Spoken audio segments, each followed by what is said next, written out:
Welcome to the Alamo, the last great American bar. You know, today's paper says this is the 10th anniversary of the start of the mother of all clusterfucks. Well, that is if you don't count Vietnam.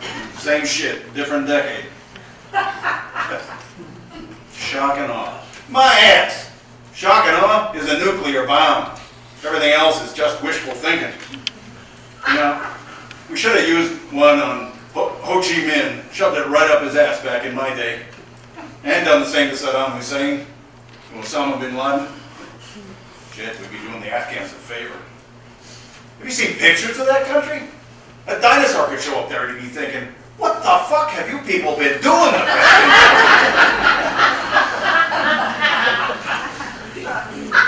And the paper says the tab so far for Iraq is 4,500 U.S. troops killed, $1.7 trillion spent, and 134,000 dead civilians. Now, it doesn't mention the wounded. I mean, who wants to think about a bunch of gimps on titanium legs? Oh, and all that money we borrowed from the Chinks? Forget about it. Oh, yeah, 50 trillion yen. Go have a party. We'll send you the bill.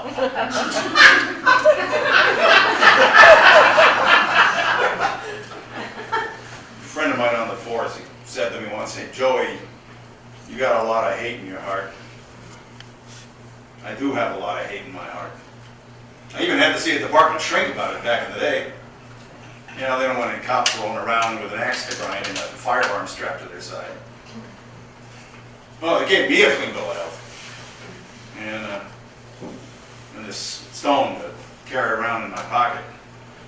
She told me whenever these feelings of hate come up to take it up and rub it. You know, this is my hate right here. I keep it polished to a high gloss. But hate could take you a long way. I mean, why do you think we got our asses kicked in Vietnam? Their love of communism? No! It was their hatred of foreigners on their soil. The Middle East is no different.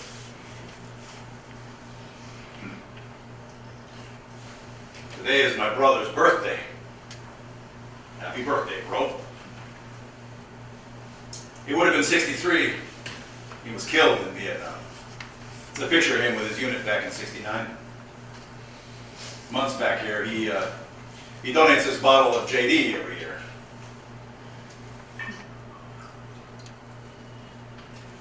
And I gotta be going soon. Pay my respects down at 55 Water Street. 55 Water Street is the site of the New York City Vietnam War Memorial. You know, it also happens to sit one block from the tavern where George Washington said farewell to his troops right after we kicked England's ass out of here. The good old days, when the enemy showed up in a red coat. What was that saying when we were trying to get out of there? Peace with honor. Yeah, meanwhile, we're shoving helicopters into the South China Sea and getting home with our tails between our legs, only to do it all over again 40 years later. Only the bombs got smarter. You know, this neighborhood is changing. Musicians and painters and tattoo artists and poets and filmmakers and every other kind of tortured middle-class white kid you can imagine. Moving in here to share their tortured view of society with us. Next will come restaurants, art galleries, and Wall Street speculators. And then we'll all be looking for a new home. Once his wife, Carmen, lets him come in and play music on the weekends. The last weekend, there was this young couple. Their whole act is Beatles songs. I hate the Beatles. All that British invasion shit. Oh. Now, I'm more of a Sinatra guy. But who I really hated? That snobby English faggot John Lennon and his Jap goot girlfriend. Living in a castle on the Upper West Side, helping to undermine any chance we had of winning in Vietnam. And meanwhile, my kid brother's slogging through rice paddies in the Mekong Delta trying to keep the communists from taking over. Which was a real possibility back then. Oh yeah, now they love the almighty dollar, but that wasn't the case back when Uncle Ho and Chairman Mao were singing all for one and rice for all. So anyway, like I was saying, every year on my kid brother's birthday, I head into the city to pay my respects to the guys who gave their lives for this country. And then I head to Central Park, the strawberry fields. And I take a piss all over that Imagine mosaic. No bullshit. Oh, you should see the faces on these tourists. The kids, these grandchildren of hippies past when I whip it out. Oh, Lord! What a desecration. They want to kill me. No, seriously, you should see the look in their eyes. Pure hate. And I'm screaming, well, where's Give Peace a Chance now? Last year I wound up duking it out with these two German kids. Germans! Like they got a leg to stand on. My brothers in blue showed up, but no harm, no foul. I mean, they know the story. And if they don't, they've heard about it. I am still cop royalty in the 20th precinct. Because on December 8th, 1980, I was working out of the 20th when we got a call about 11 p.m. of shots fired down at the corner of 72nd and Central Park West. We were the second car on scene. The first guys there had subdued the suspect, recovered the gun, and had him in cuffs. So that left me and my partner to deal with the victim. We didn't even wait for an ambulance. We just loaded him in the back of the squad car and rushed him over to St. Luke's Roosevelt. My partner drove. I rode in the back with the victim to try and keep him alive. And I said to him, "Are you John Lennon? Hey, are you John Lennon?"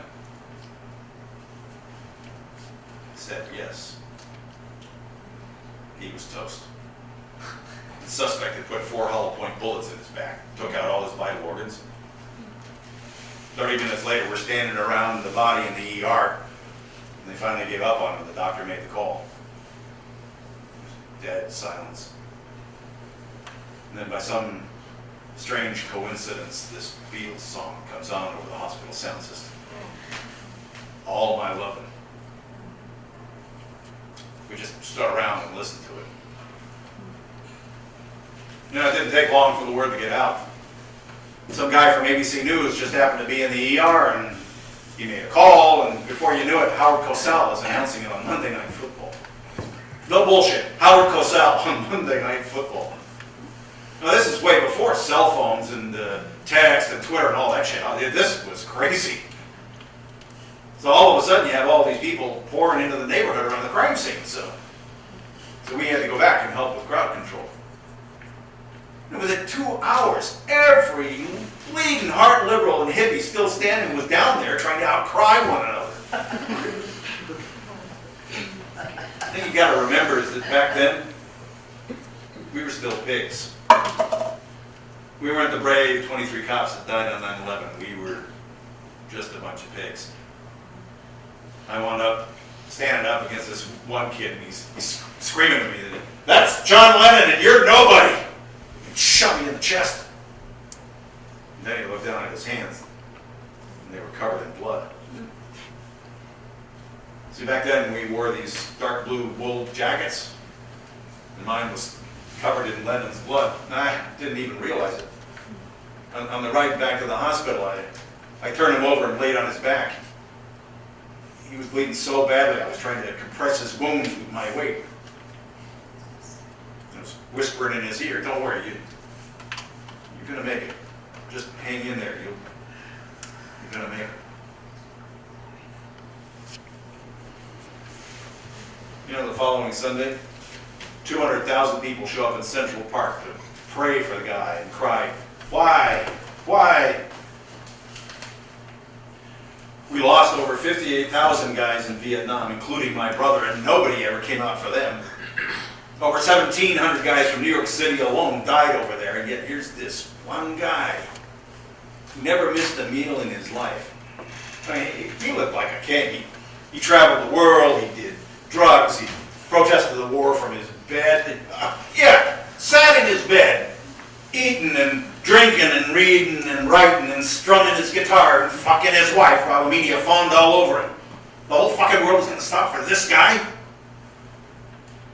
I was a New York City cop for 35 years, and those 2 weeks after John Lennon's death were the toughest time I ever spent on the job. Because I wanted to kill somebody. It was another 5 years after Lennon's death that they finally got their shit together and built the New York City Vietnam War Memorial. Now that was a special day. Back in '85 when they dedicated it, and I gotta say, New York stood tall for the boys that day.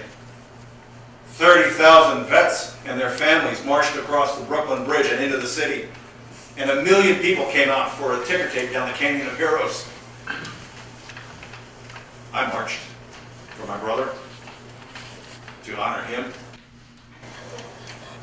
I carried his high school basketball jersey with his name on it. He was a good little point guard before he got into drugs. That's how come he wound up over there. He got popped and was facing jail time, and the judge gave him a choice, so he decided to enlist. I told him, just do the time, but he said he couldn't face the idea of being locked up. I mean, he didn't believe in the war, he just didn't want to go to jail. He thought maybe they wouldn't send him over there. That's exactly where they sent him. Vietnam combat infantry. Right into the shit.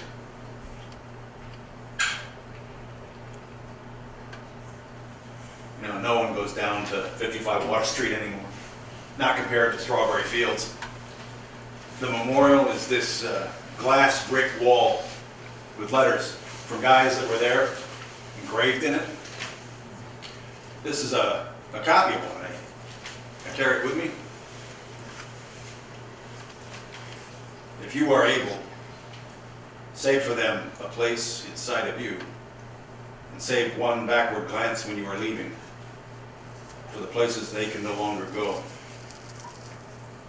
Be not ashamed to say you love them, though you may or may not have always. Take what they have left and what they have taught you with their dying, and keep it with your own.